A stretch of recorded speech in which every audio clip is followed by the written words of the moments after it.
kimdir quvonch bilan buketni olib chiqib ketsa, qaysidir oilani yaqinlashtiradi, o'zini hissiyotlarini bildiradi. Shunda maza qilaman.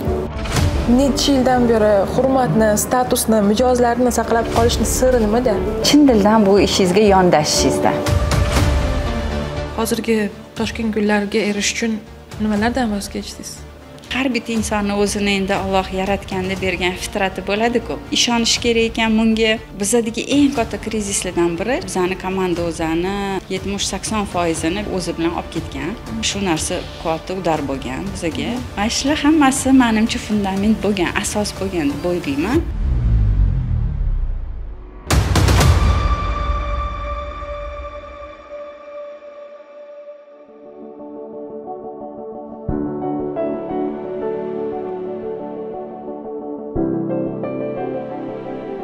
O'zbekistondagi birinchi gul magazini asoschisi bilan suhbatlashamiz va siz kerakli insightlarni olasiz. Assalomu alaykum, yaxshimisiz? Saningiz yaxshimi?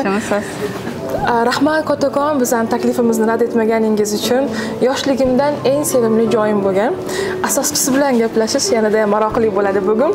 Toshkent gullariga xush kelibsizlar. Rahmat. Nechinchi yil asos solgansizlar? 72-yil o'zi qurilgan bu. Yo'q. Bu hali Sovet davri bo'lganda O'zbekistonda qurilgan birinchi gul do'kon bo'ladi. Va u ota-onalardan qolganmi shunda? U Sovet davrida albatta u davlat korxonasi bo'lgan. Shunga asos solingan, unga asos solgan insonlardan biri bizani meni qaynotamlar, adamza Muhrimov Abdulaziz aka shu korxonaga asos solganlar. Siz kelin bo'lib buni birgalikda yurg'izgansiz. Men kelin bo'lib, turmush o'rtog'imlarga yordam berishga kelib, meni ham butun umrlik ishim, kasbimga aylanib ketdi. Kasbingiz eng yaxshi ko'rgan jihati nimada? Eng yaxshi ko'rganim bilasizmi nima? Kimdir quvonch bilan buketni olib chiqib ketsa, o'zini yaqinlariga sovg'a qilsa, shuni tasavvur qilsam, qaysidir oilani yaqinlashtiradi, qaysidir oila a'zolari o'zini hissiyotlarini bildiradi. Shunda maza qilaman. Juda ham o'zi go'zallik ulashasizlar. Menga juda ham gul biznesi yoqadi o'zi. Gullar ko'proq yoqadi. Gullar baribir jonli-da, bilasizmi? Jonli bo'lgandan keyin ular o'zini energetikasini beradi insonlarga. Har bitta gullar o'zini energetikasi bor. Uni rangiga qarab, sortiga qarab, shuning uchun ham biz ularni his qilamiz shunaqa qalbimiz bilan.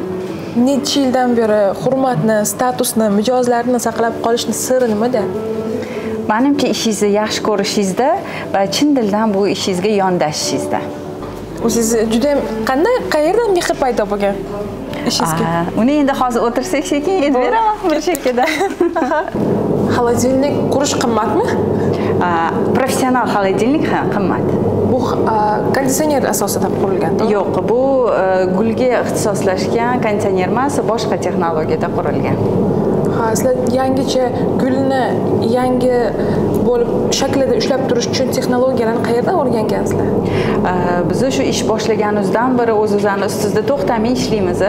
Har bitta texnologiyani o'rganish uchun albatta o'sha soha mutaxassislariga murojaat qilamiz va shu bilan birga boshqa davlatlarga borganimizda gul do'konlarini, optoviy firmalarni o'rganganimizda ular ishlatadigan texnologiyalarni olib eng yaxshisini qo'llashga harakat qilib kelamiz. Bir kunda nechta gul sotiladi? Sir bo'lmasa. Shu filmda u albatta sezonga, oyga, bayramlarga taalluqli. Bayram kunlari albatta juda ham ko'p. Bir necha yuzdan bir necha minggacha chiqqani ham bo'lgan. Korxonalar agar yuzlab buketlar zakaz qilishdi, ayniqsa bu bahor bayramlarida 8-martda. Endi qaysidir oilada bayram bo'lmagan, mana jazirama issiq kunlarda ozgincha sifat bo'ladi. Masalan, hozir bir necha filialimiz bor. Eng kamida desangiz 10-20 ta deyishingiz mumkin. Ba'zida undan ko'proq bo'ladi. Ba'zida sal kamroq bo'lishi mumkin. O'rtacha bayram bo'lmaganda. Endi hozir statistikani qarashim kerak. Hozir men ozgina upravleniyadan sal chetroqdaman, chunki hozir o'g'limizni, qizimizni olgan boshqaruvni o'zini qo'liga. Hozir men aniq bitta sifrani aytsam, xato bo'lib qolishi mumkin. Ha, zo'r, juda ham chiroyli. Eng ko'p sotiladigan gul olib kelsanglar, qancha ko'p olib kelsanglar shuncha kam. Qaysi gul eng ko'p sotiladi? Oxirgi yillar albatta tendensiya gortenziya bilan pionga ketyapti. Undan oldin atirgul bir necha yillar o'zini o'rnini bo'shatmagan edi. Hozirgi yillarda mana gortenziya eng ko'p sotilyapti va sezon bo'lganda piona. Oldin sizlar O'zbekistonda faqat bitta edinglar. Hozir konkurentlar ko'p. Konkurensiyani qanaqa qilib yutishga harakat qilasizlar yoki konkurentlarni o'rganasizlarmi? Endi bilasizmi Alima, bitta edik desam xato bo'ladi. Chunki o'sha davrlarda ham gul do'konlar bo'lgan. Ozroq bo'lgan. Albatta hozirgidan ozroq bo'lgan. Hozirgi kunda albatta yangi gul do'konlar ko'plab ochilyapti. Shunga yarasha bozor ham o'syapti. Toshkent kattalashyapti.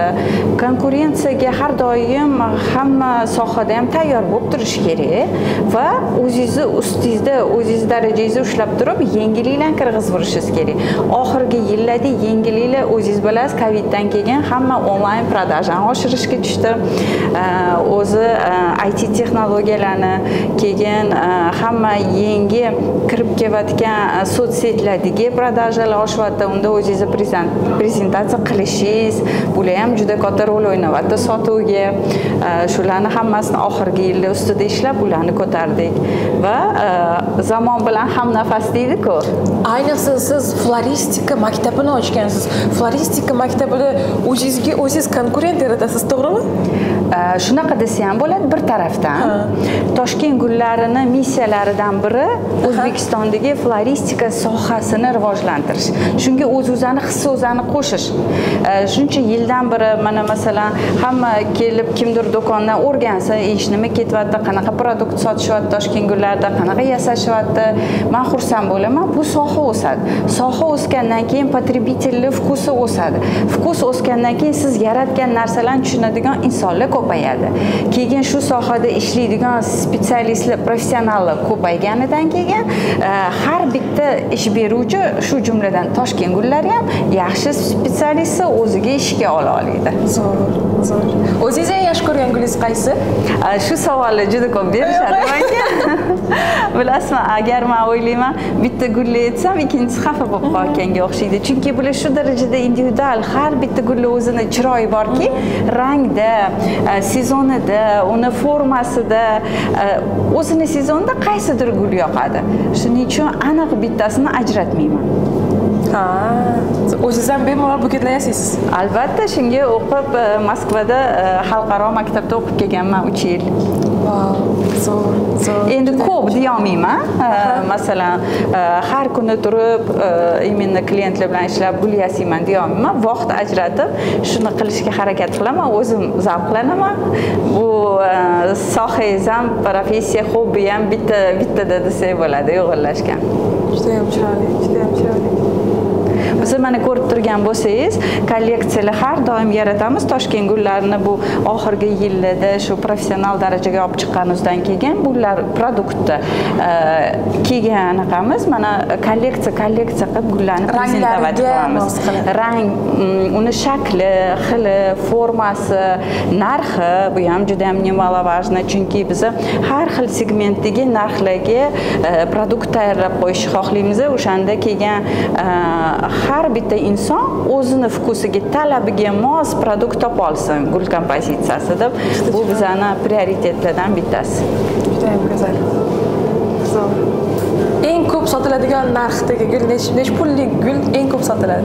Endi eng o'rtachasi mana $100 atrofini olsak, shu eng sredniy segment, eng ko'p formasi, razmer jihatdan ham yaxshi, kichkina emas va ko'p sotiladi. Ko'p tabriklaydigan povodlarga tushadi u atrofida. Ko'p bizneslarda bitta yulduzli mahsulot bo'ladi, u eng ko'p sotiladi.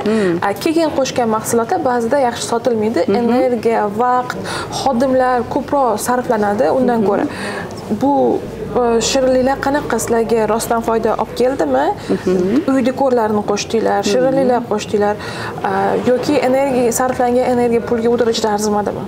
Stoit, не stoit? Yaxshi savol. Siz marketing jihatidan o'zingizni sohangizdan yaxshi savolni berdingiz. Har bitta yo'nalishni kirg'izish uchun albatta har bir biznesmen o'zi risklarni va yutuqlarni hisoblab chiqish kerak, o'rganib chiqish kerak va analiz qilish kerak. Biz qaysi sohani qo'shishdan oldin analiz qilamiz rinqqa, keyin bu analiz qilgan o'zidan keyin bir necha sezon bo'yicha ko'rib chiqasiz, to'g'rimi? Har bu sohani ham shirinliklarni ham o'zini sezoni bo'ladi. Bayramlardan oldin mana hayit bayramida, qish bayramida, yangi yilda masalan eng ko'p sotiladi. Keyin bizani yo'nalishlarimiz 8 ta Toshkent gullari. Har bitta yo'nalish hozir o'zi alohida biznes ideya, o'zini produkt menejeri bor, ular o'zini sezonlar bo'yicha anaqa qilib ishlab, kolleksiyalarni yaratib, shu statistikani olib boradi. Yil oxirida albatta ko'ramiz. Shunisi qiziqki, Toshkent gullarida qaysidir narsani savdosi sal tushgan mahalda boshqa yo'nalishi savdosi balandroq bo'lib, birini biri qoplagan jihatda o'sha tushgan sifat ham bizga bilinmaydi. Ozgina nivelировать qilib ketadi. Da, tushunarli. Endi albatta agar umuman foyda bo'lmasa to'xtasasiz buni, bu уже убыточный biznes to'xtatganmisizlar? Ha, mana masalan buni dekor yo'nalishidagi oxirgi yilli sotilayotgan produktlarni o'rganib, uni aylanmasini o'rgangandan keyin qaysidir tovar уже ko'proq to'xtab qolayotganini his qilsak, shuni chiqarib tashlamaymiz savdodan, оборотdan. Va talabga muhtoj bo'lgan, sotilishi tezroq bo'lgan produktlarni olib kiritishga harakat qilamiz. Sotilmay qolgan gullarni nima qilasizlar? Eskirib bo'layotgan gullar. Ularning ham yo'li bormi? Biror joyga topshirasizlarmi? Yo'q, unaqa iloji yo'q. Gul sohasida siz sota olmagan gulingiz bu brakka aylanadi. U sizni естественный убылingizning bir qismi bo'ladi.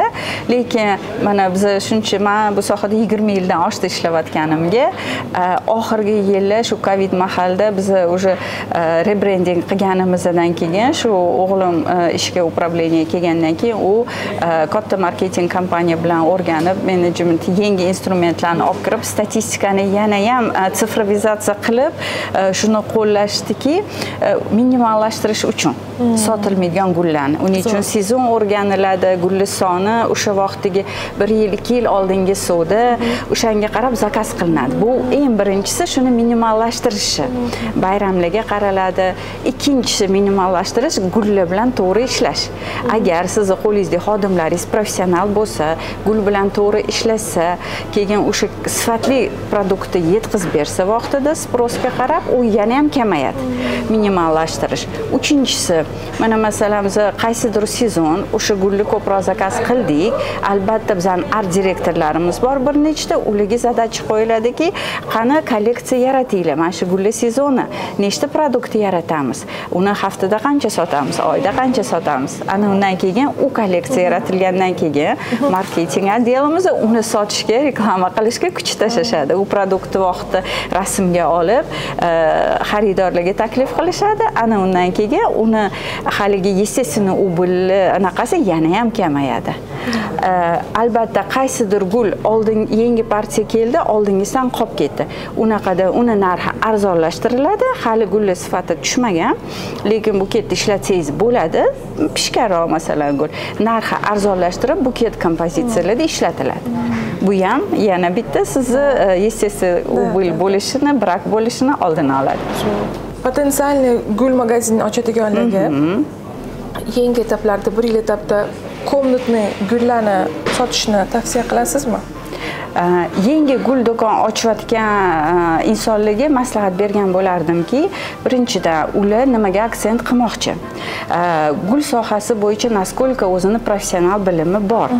Agar birinchi kesilgan gullardan boshlaydigan bo'lsa, uni o'zini yo'lga qo'yib olib, klientskiy bazani oshirgandan keyin ikkinchi turdagi produktni qo'shishni taklif qilgan bo'lardim. Chunki baravar bu gul, to'ydi gullarni, xonaki gullarni yo'nalishi o'zi alohida yo'nalish. Chunki uni ishlaydigan specialistlar boshqacha bilimga, malakaga ega bo'lishi kerak. Bu gullarni o'sishini, bizani iqlimda adaptatsiya bo'la oladiganini bilish kerak. Uni bilish uchun unga ham kuch, resurs kerak. Agar siz endi ishga boshlasangiz, ham buni qo'ysangiz, sizni kuchingiz yetmasligi mumkin. Kadrlaringiz hali tayyor bo'lmasligi mumkin. Bittasini yaxshi yo'lga qo'yib olgandan keyin sekin-sekin внедрять qilsa bo'ladi. Albatta, qirqilgan gul sotilgan joyda xonaki gullar bo'lsa ham sotiladi. Lekin lokatsiyaga ham qaraydi bu. Haligi do'konni territoriyasi, undagi освещениyani, shu gullarni saqlash uchun yetarli sharoit bormi, shunga ham qaraydi.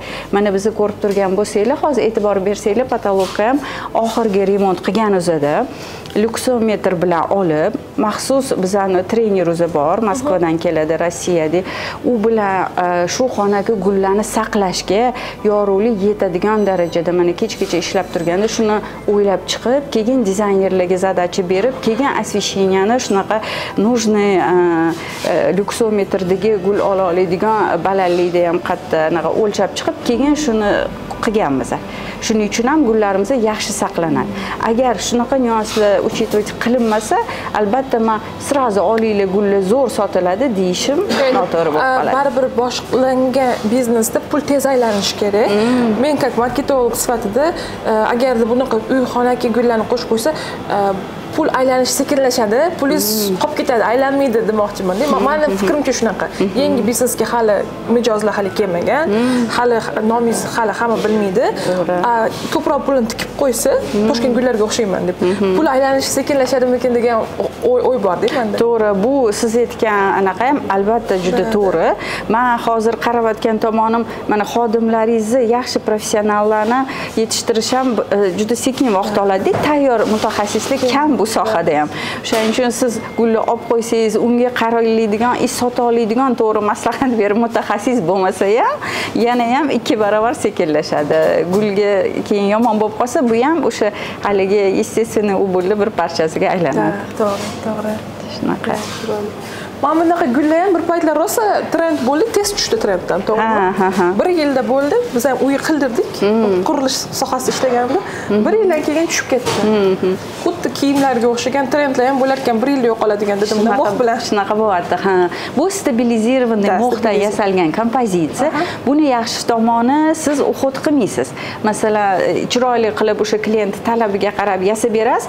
Yashil rang bilasiz, odamlarni uspokоить qiladi, ayniqsa ofisda ishlaydiganlarga kun davomida kerak. Yashil narsaga qarash, kompyuterda ko'p ishlaydigan, shu tabiiy gulni o'stira olmaydigan, unga vaqt, kuch ishlatish xohlamaganlar ko'pincha bunaqa kompozitsiyalar zakaz qilishadi. Lekin bizani O'zbekiston sharoitida chang ko'p bo'lgani uchun bu kompozitsiyalarni ham keyin qarab turish kerak, uxot qilib turish kerak. Uxot qilmaganingizdan keyin o'zini vidini yo'qotadi, keyin o'sha trend pasayib ketdi. To'g'ri. Shunaqa. Bu o'sha mo'xga alohida atalgan joy shekilli-ku bu. Bu endi klientga anaqa zona qilib qo'yganmiz. Agar qaysidir klient bilan alohida ishlashga to'g'ri kelsa, shu xonada o'tirib bemalol gaplashib, xodimlarimiz zakazlar olishligi mumkin. Toshkent gullari birinchi O'zbekistondagi почти floristika maktabini ochdi. Qayerdan keldi bu g'oya? Endi men o'zim ish boshlaganimda bitta narsani tushunib yetdimki, agar siz o'zingizda professional bilimingiz bo'lmasa, marketing, menejmentni yaxshi bilasiz, biznes upravleniyani bilganingiz bilan shu sohani o'zini tushunmasangiz, rivojlanib bo'lmas ekan. Albatta, soft skills, hard skills ichida shu sohani o'zini nyuanslarini o'rganib chiqish kerak ekan. Yangi kompozitsiyalarni yasash uchun ham texnikalari bo'ladi. O'zim maktab qidirishni boshladim. Keyin shu maktab qidirganimda bildimki, O'zbekistonda yo'q, O'rta Osiyoda yo'q. Keyin Yevropada, Germaniyada o'rganib keldim. Tadbirkor ayol uyushmasi orqali mana Yevropa mamlakatlarida florist degan kasb bor, ofitsialni anaqa reyestrga kiritilgan. Lekin postsovet davlatlarida yo'q edi hali. Shuning uchun o'quv dargohlari ham yo'q edi. Masalan, Yevropada 2 yillik kollej texnikumga o'xshagan maxsus o'qitish shunaqa anaqalari bor, muassasalari bor, o'qitiladi yerda floristlar. Rossiyani anaqasida ularda xalqaro shunaqa maktablar bor ekan. O'shani zaochnoysiga kirdim. Har 3 semestrda borib 2 hafta, 3 hafta o'qib kelardik. Keyin shu Moskvadagi Nikol Shveysariya bilan Rossiya hamkorligidagi ochilgan maktabda o'qidim va shu sohani ichidan tushunganimdan keyin floristlar bilan tilingiz bitta joydan chiqsa, uni qo'yayotgan talabingiz ham o'rinli bo'ladi. Keyin ularga tushuntirib bera olasiz ham nima xohlayotganingizni. O'qib kelganimdan keyin o'z-o'zini xodimlikka o'rgatishdan boshladim. Lekin o'shanda g'oya uyg'andiki, bizda ham bo'lishi kerak maktab. O'shandagina soha rivojlantiradi. Faqat o'z-o'zini xodimlarni o'rgatmaylik, balkim hamma xohlovchilar bo'lsin, boshqa do'konda ishlaydiganlar bo'lsin deb ancha yil bu g'oyani vanaşivать qilib yurib, keyin 6 yil oldin ochdik maktabimizni.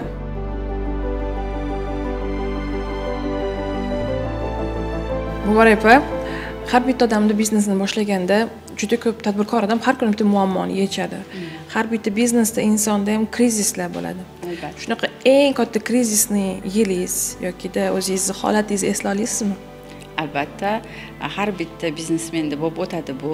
Qaysi sohaga qaramasizdan farqi yo'q. Bizdagi eng katta krizislardan biri shu 13-yillarda. Shunda bizning komanda o'zani 70-80% bitta ishchi o'zini bo'shatganmizda, u o'zi bilan olib ketgan. Keyin uni ildiziga yetib borsak, yarim yilcha tayyorgarlik ko'rib, boshqa inson taklif qilgan Guldogon ochamiz shunaqa katta deb aytga hammaliga baravar o'tib ketishi gaplashib olishgan, biz bilmaganmiz. U bir hafta davomida juda tez, qisqa muddatda bo'lib o'tgan shu voqea. U bayramlardan oldingi bo'lgan vaqt edi, dekabr oyi edi. Bizni keyin bayramlar ketma-ket keladi. Siz shuncha ishchini olib, o'rgatib, tayyorlab olishga hech qanaqa vaqtingiz, kuchingiz yo'q. Keyin kutilmagan bo'lgani uchun, u komanda o'zim yig'gan, o'zim tayyorlagan komanda bo'lgani uchun shu narsa katta udar bo'lgan bizga. O'shanda og'ir o'tgan, meni o'zimda ayniqsa og'ir o'tgan, chunki o'sha komandani bittalab o'zim yig'ib, o'rgatib, ishga tushirgan komandam bo'lgan. Toshkent gullar bo'ldi, endi sindi shakilli deb o'ylaganman shu darajada. Yo'q, alhamdulillah chiqib ketdik shu krizisdan. Qaytanga shu krizisdan keyin o'sish juda ham tezlashib ketdi. Demak, har bitta krizisdan keyin katta o'sish kelar ekanda.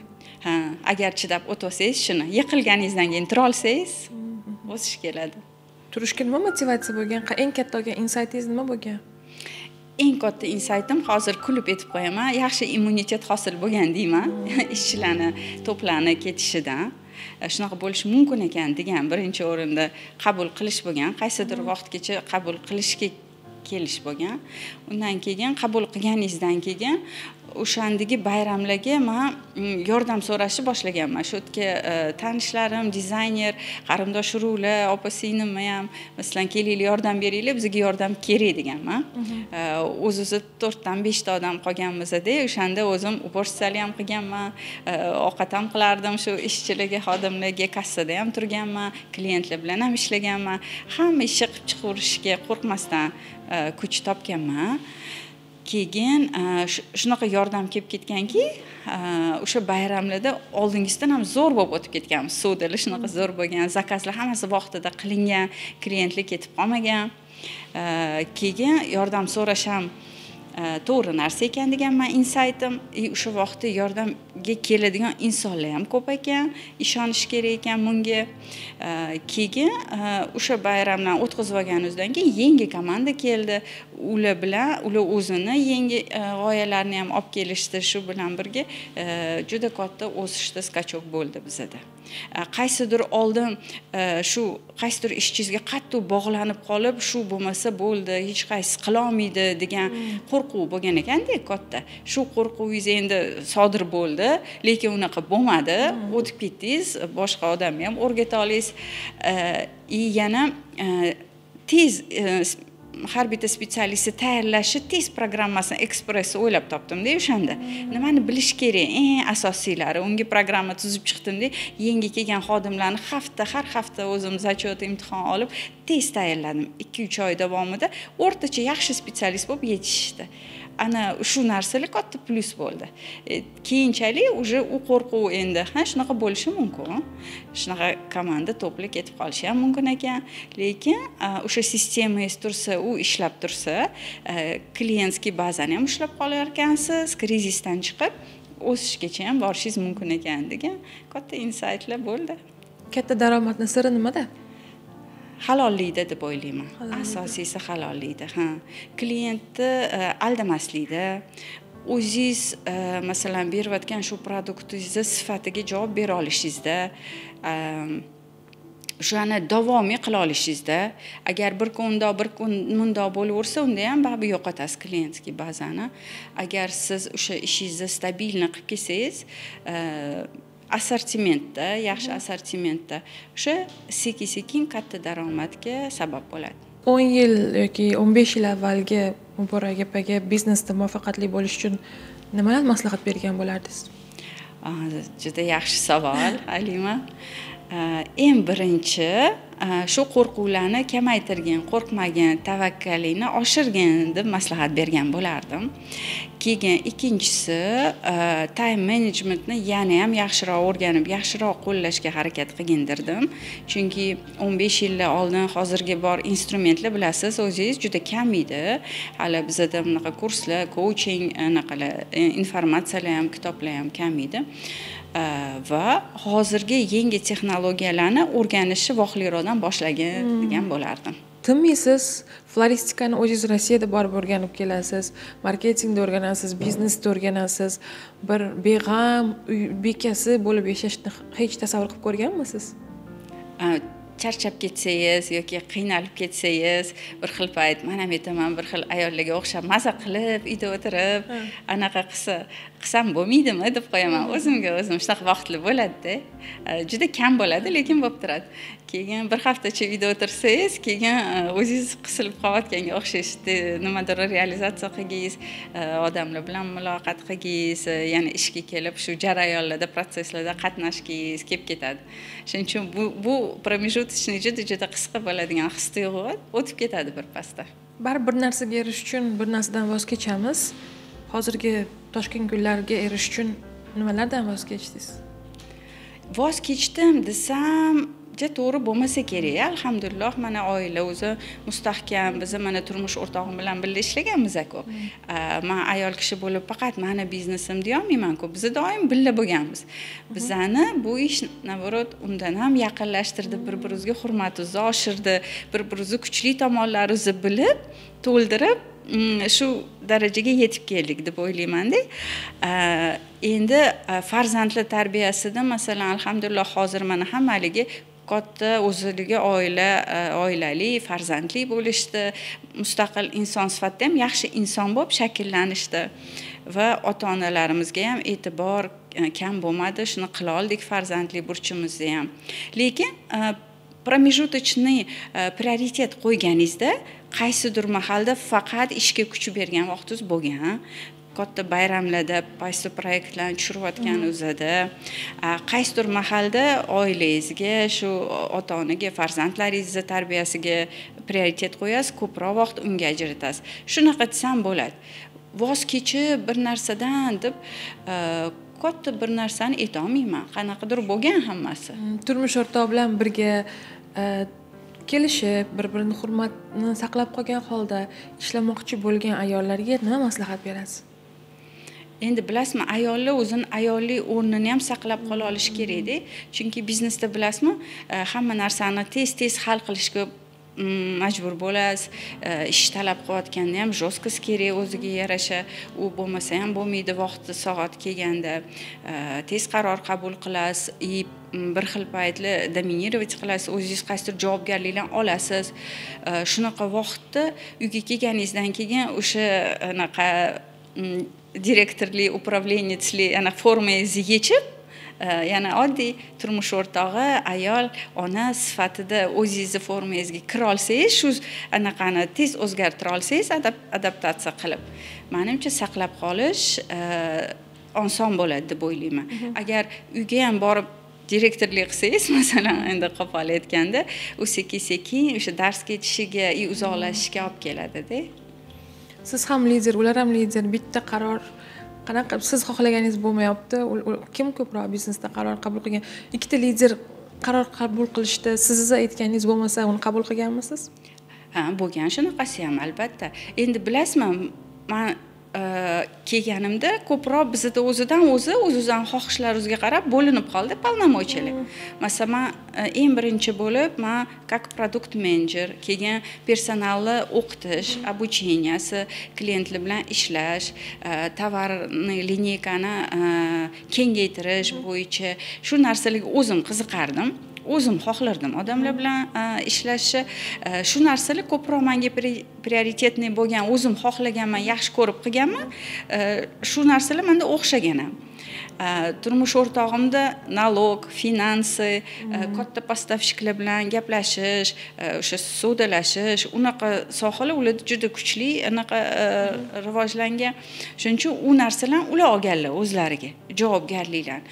Shuning uchun agar qaysi bir o'z mana produkt bo'yicha mana shu yaxshi ketadi, zakaz qilayotganda, masalan, dekor, bir narsalar bo'yicha meni fikrimga ular quloq solganlar, finans yo налог bo'yicha yoki bir tovarlar rastamoshka qilish bo'yicha u narsalarda men o'zim kuchli bo'lmaganim uchun ularni gaplari o'tgan, shunaqa qilamiz desalar, ha, xo'p, shunaqa qilamiz deganman. Masalan, unga уже yo meniki bo'ladi deb turib olmaganman. Bunaqada soxta qaysarlik ham bilasizmi, ozgina egoga kirib qoladi-da. Meni aytganim bo'lsin desangiz, u noto'g'ri pozitsiya, noto'g'ri taktika bo'ladi. Ishga qanaqasi to'g'ri va ish rivoji uchun nima yaxshiroq degan pozitsiyadan kelsangiz, meni aytganim bo'lmasa ham ishga shunaqa bo'lsa, ha, bo'pti, davay shunaqa qilamiz deya olganman. Zo'r. Biznesda B2B yo'nalishda juda katta baraka bor. B2Bda pul tushish aniq, baraka bor, xodimlaringiz oyligi, arenda hamma qoplanadi. Har bitta biznes rivojlanmoqchi bo'lsa, B2Bga ishlashni xohlaydi. Sizlarda katta kompaniyalarda ko'raman, Hiltonda har hafta gullar almashadi. Juda katta miqdorda sotib olinadi. Hiltonda ham B2B yo'nalishda o'ziga loyiha olish uchun nimaga ahamiyat berish kerak? Hozir mana bu narsada men juda kuchliman deb aytolmayman, chunki bu narsani asosan o'g'limiz kelgandan keyin ishga u kirg'izdi, shu sohani u qo'ydi, o'qigan, shu u ham Westminster bitirgan marketingga, yana undan tashqari outsourcedan kompaniyani taklif qilib, shu B2B ni rivojlantirish uchun yangi instrumentlar, statistika ma'lumotlari, klientskiy bazani o'rganish, ularning потребностьлari qanaqa, shuni hammasini o'rganib chiqdi. O'sha vaqtda menga ham aytdi, opa, mana analiz, отчет, kelinglar shuni o'rganinglar deb aytdi. O'sha vaqtda men ko'proq maktabni rivojlantirishi, yangi programmalar yozishi o'zimga prioritet deb qo'ydim. Qarasam, o'qib chiqdim, ko'p narsani tushunmayapman. Unga ko'proq kuch ishlatishga xohlamadim. Xohishim bo'lmadi. Ketdim, davay, sen o'zing kuchliroqsan, sen shuni qo'ygin dedim. Shuning uchun bu savolga u to'liqroq javob bera olardi deb o'ylayman.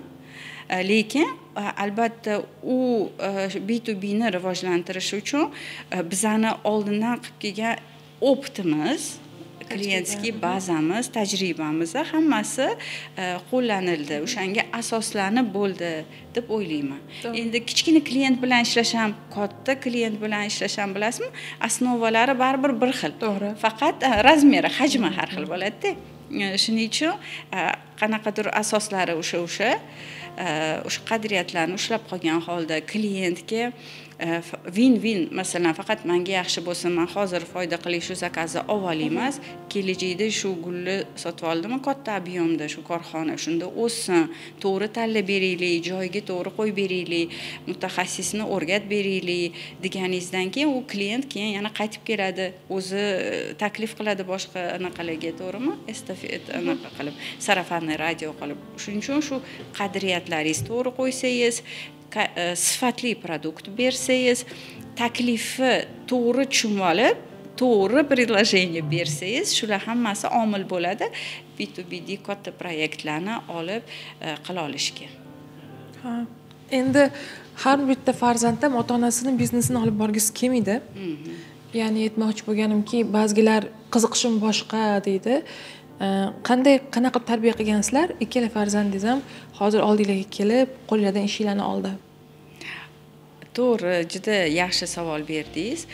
Biza avvalambor farzandlarni tarbiya qilayotganda o'zini angla oladigan inson qadriyatlar o'ziga asosiy biza hayotda o'ziz qo'llab kelgan qadriyatlarni ularga ham singdirib, ular ham shunga amal qiladigan yaxshi inson bo'lib yetishishini xohladik.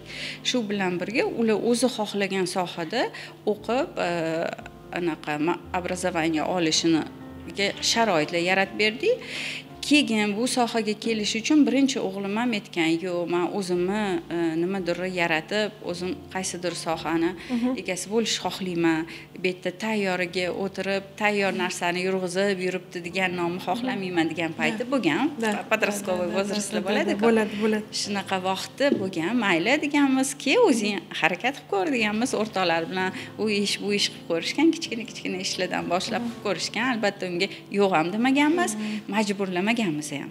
Ich-ichimizdan xohlardik. Albatta u o'zini bilimi, yoshlarni o'zini o'zgiladi bo'ladi bunaqaga hozirgi zamonbop o'shalarni qo'llashini.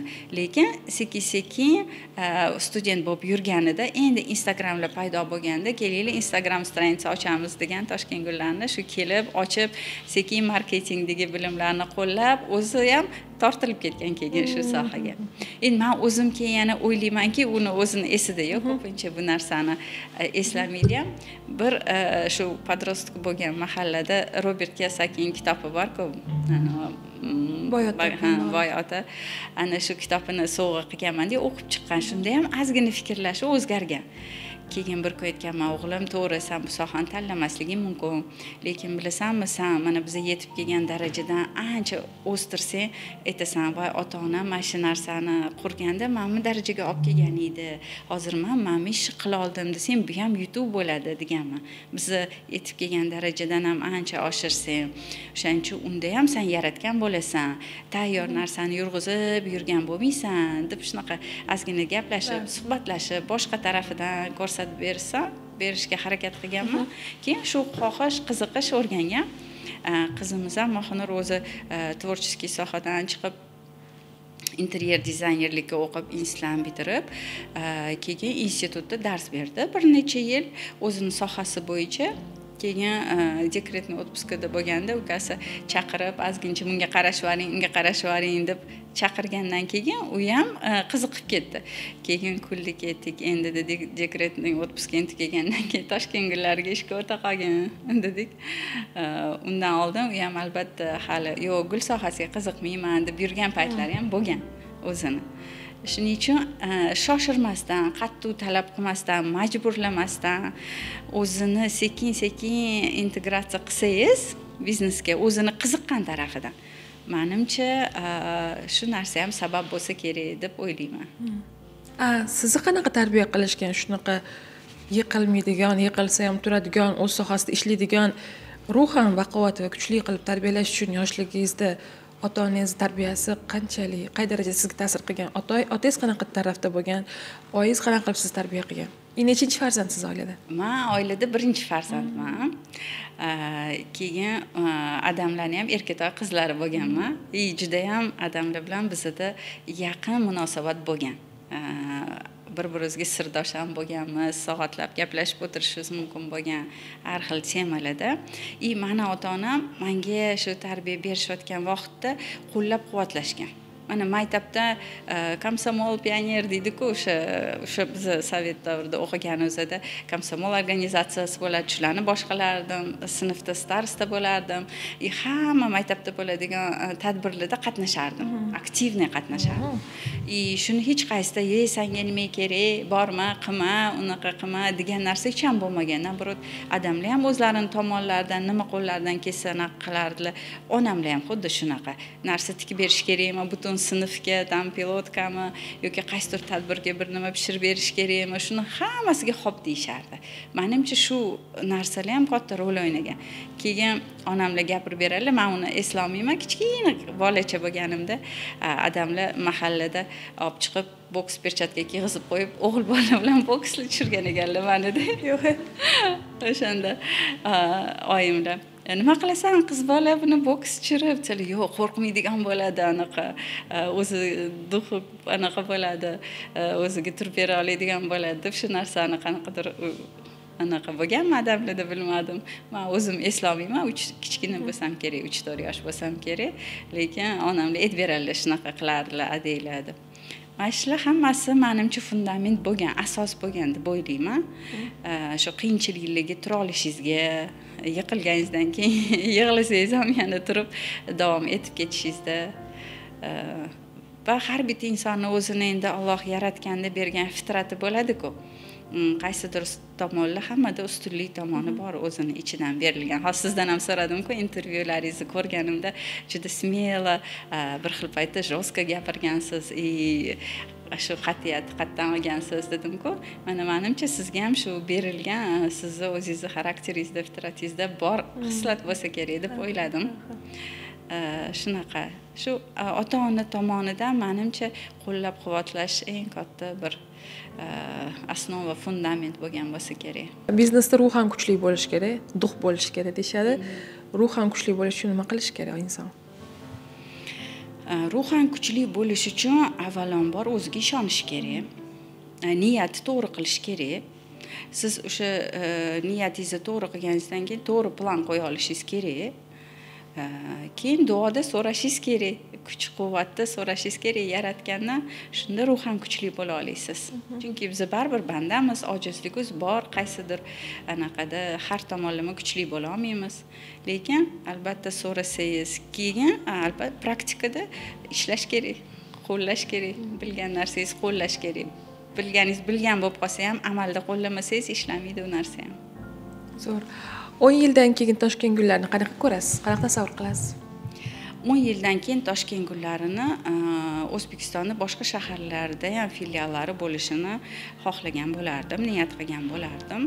Inshaalloh va shu bilan birga shu floristika maktabimizda ham O'rta Osiyo miqyosiga chiqa olsa, shu O'rta Osiyo regionlaridagi floristlarni o'qita oladigan shunaqa programmalari bor, o'shanga yarasha territoriyalari bor, maktabga aylanishni xohlagan bo'lardim va hozirgi har bitta yo'nalishimiz bor. U har bitta yo'nalishimiz ham o'zini yo'nalishida liderlardan biriga, o'zini brendiga, o'zini nomiga yarasha yutuqlarga erishishini xohlagan bo'lardim. Hamma o'zini sodiq mijozlarini yaxshi taniydi. Qanaqa insonlar bir-biriga katta muntazam ravishda gul beradi? Xarakteri bir xildami u insonlarning? Ko'p gul beradigan inson qanaqa bo'ladi? Yaxshi, juda ham savol. Qiziq savol bunga. O'zim bu odam gul beradi-da, shuning uchun shunaqa deya olasizlarmi? Gullarni endi berish uchun povodlar, sabablar har xil, o'zingiz bilasiz. Keyin asosiy shunaqa mijozlarni birlashtiradigan narsa menimcha go'zallik, jihat bu menimcha go'zallikni sevuvchi insonlar bo'lsa kerak. Chunki siz faqat materialniy sovg'a emas, balki sizga yuragingizga, qalbingizga quvonch olib keladigan, emotsiyalaringizni bildiradigan sovg'ani qilishingiz uchun bu o'zingiz shuni ko'ra bilishingiz kerak. O'sha inson o'zi ko'ra bilgandagina shu chiroylikni, keyin o'zi sovg'a qilish xohlaydi, bo'lashgisi keladi yaqinlari bilan. Shuning uchun eng birlashtiradigan tomoni go'zallikni sevuvchi, gulni sevuvchi va sahiy insonda bo'lish kerak bo'ladi deb o'ylayman. Nima uchun insonlar bir-biriga gul berish kerak? Gul mana jonli-da o'zi. Shu yaratganni tabiatda go'zalliklaridan bir qismi. Bizi inson bo'lib yaratilganimizki, tabiat bilan uyg'unligimiz bor. Bu o'sha tug'ilganimizdan xohlaymizmi o'zingiz bunga analiz qilib, masalan, aniq shunaqa deb ayta olamizmi, ayta olmaymizmi, bunga qaramagan holda biz har doim qalbimizni go'zallikka va tabiatga intilaveradi. Shuning uchun o'sha tabiatni go'zallikni bir qismi har doim oldimizda bo'lishga harakat qilib kelamiz. Shuning uchun ham mana gullarni olib uy yuziga qo'yib undan zavqlanamiz, ruhiy ozuqa olamiz. Biz faqat badanimiz, tanamiz moddiy ozuqadan tashqari qalbimizga ham ozuqa kerak. Bu ozuqa bilasiz, chiroyli musiqada keladi, chiroyli mana uyimizni yasatishimizda keladi, interyerda, to'g'rimi? Mana san'at asarlarini ko'rsak, o'shalarni go'zalligidan bahra olishda keladi. Shulardan bittasi gul, o'simliklar. Ularni har doim yonimizda bo'lishini, hayotimizni qaysidir qismini egallashini xohlaymiz. Shuning uchun ham tabiatga chiqsak, bilasizmi, yengillashadi odam, qaytadan tug'ildim deydi, dam oladi. Ko'zi mana shunaqa yaratilganki, ranglarni hislatlarida yashil rang eng mo'tadil rang hisoblanadi. Va yashil rangga qancha ko'p qaralganda, bizning miya shuncha dam oladi, tinchlanadi, keyin rang-barang gullarni ko'rganingizda zavqlanadi, energiya oladi. Shuning uchun ham gul sohasi bu azaldan bo'lib kelgan. Floristikani o'z asoslarini qarasangiz, hali Rim imperiyasi, shu greklarda, anaqalar Yegiptda hali katta imperiyalar bo'lgan davrda gul berish, o'sha guldan venoklar yasash, bog'lar yaratish, o'sha antichniy davrlardan kirib kelgan, saqlanib qolgan, doim bo'lgan. Muxbir opa, agarda floristika sohasida bo'lmaganingizda yoki bu yo'nalishda bo'lmaganingizda qaysi yo'nalishda ishlayotgan bo'lardingiz deb o'ylaysiz? Bilasizmi, men psixologiya fanini juda ham yaxshi ko'raman va til o'rganishlarni yaxshi ko'rganman yoshligimda.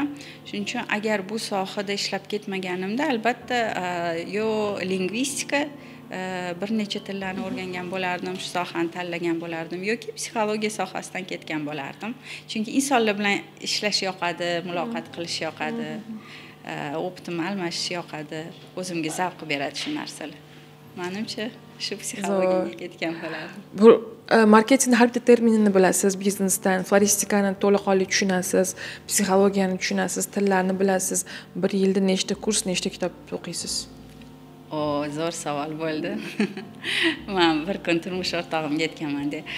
Doim o'sha studentlik davrimdan beri o'qiyman. Maktabda ham o'z medalliga bitirganman-da, hech o'qishim tugamaydi meni. Bitta kurs tugatgandan keyingisini anaqa qilveraman, keyin bir kun adasi, "Ha, deb o'qiverasanmi? O'qishing tugaydimi o'zi?" desalar. "Mayli adasi, men gap o'ynamayman, hamma ayollar gap o'ynashadi-ku. O'qishimga ruxsat bersangiz bo'ldi" deb qo'yaman-da. Kurslar 3-4 ta kurs как minimum o'qiyman. Bir yilda, ha. Kitobni ham qaysi sohaga qarab 10 ta o'zimga limit qo'yib olganman. 10 ta kitob o'qish, yiliga. Chunki bir oyda 10 ta nerealniy hozirga anaqada. Eng esda qolarli kitob oxirgi 4 yilda o'qigan, hayotingizni o'zgartirib yuborgan, ongingizni, fikrlashingizni o'zgartirgan kitob bor? Bu yilda aytishim mumkin. Mana yaqinda 1 oy oldin tugatdim. Dugonalarim sovg'a qilishdi, Men degan kitobni. Shu narsa ham juda ta'sir qildi. O'zimizni nafsimizga chetdan chiqib qarab, unga baho berish yana bitta o'ylashga majbur qiladi-da sizni. Qatta keyin o'ylab turasiz, bu yerda nafsim gapiryaptimi yo o'zim aslida o'zim shuni xohlayapmanmi degan. Oxirgi shu o'ylantirgan kitoblardan biri shu Men desam bo'ladi. Kurslar, mentorlardan-chi, qaysi inson bilimiga ishonasiz va hayotingizni o'zgartirib yuborgan desa ham bo'ladi? Fikrlashingiz.